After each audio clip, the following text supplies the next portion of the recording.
Hi mga ate girl, sara kay magluto kitay beans. Kay nag-request man namon Mother Earth na mag-beans kami para paniod to, nilakat nalat din ako sina para magpalit. Nikara ako kang nanay pero nautana ako sa iya kung may beans ba so tiniyawa na. No choice inyo ate girl kundi nilakat na lang gayod sa unahan para lang makapalit. Medyo layo-layo ni siya gamay, bahala init pero laban. Pag naabot na lat kita sa aton destination. Pag wrong timing pag abot kay ang ila beans medyo daot na mo akong gipili kay batong na lang. Panga fresh kayo sila o tanderi, parehas ka fresh sa inyo ate girl. Huy! Nagpalit ng lataw dira sa Bombay kag ahos para gisa. Pag-abot hugasan na din na naton mga ate girl kag ako ngayon sinapalit kay 40 lang, 50 tanan apel sang Bombay kag ahos. Pagkahuman ibutang naton sa limpyo na pinggan mga ate girl kag nagready na lat ako dira sa tapeng kag kutsilyo para magyut sang lamas. Giuna ko ngayon dira pagyut ang ahos kag duha ka lison niya akong gigamit.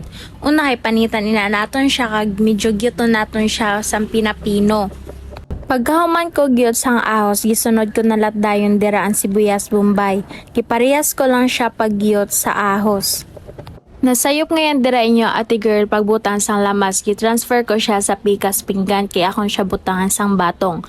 Gisunod ko nat dayon dira pagyut ang batong. Kag sa gigyot giibanan ko anay siya sa tumoy kay dili na siya dira makaon na part. Sa pagyot dapat dili siya laba, dili lat siya gamay, dapat saktuan lang siya. Amo ini ang tanan na batong nga ako nagyot mga ate girl kag gisunod ko nat din dira ang karni sa baboy. Nagpainit na natin ako dira sa hindi busakya kay butang ko ang ahos, Bombay kag ang karni sa baboy. Giokay ko siya kadali kag gibutangan ko sang asin kag magic sarap. Kag gitabunan ko anay siya kadali, after sang 2 to 3 minutes giabihan ko siya kag gibutang ko na ang batong.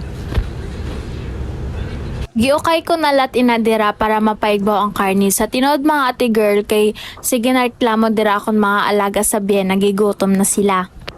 Among nagdali na ko dira kag sa human ko pag ukay tabunan ko na lat ina siya. Then after mga 5 minutes giablihan ko siya gibutangan ko siya tubig. Dili lang kayo siya tanto damo kay ang purpose ng tubig kay para lang siya mulata. Para dili kita daw kanding nga mangaon. Pag human gitabunan ko na dira kag taod-taod na mukha na siya kag itilawan ni na dira sa inyo ate girl kung sakto na ba ang lasa. Kag ipunan ko na dira sang asin na gamay kay tabaang pa siya. Para mas malami aton adobo na batong gibutangan ko na siya diray oyster sauce. Dili lang kayo siya tanto damo. Kag giukay ko na lat ina dira kadali. After 2 minutes luto na aton adobo na batong.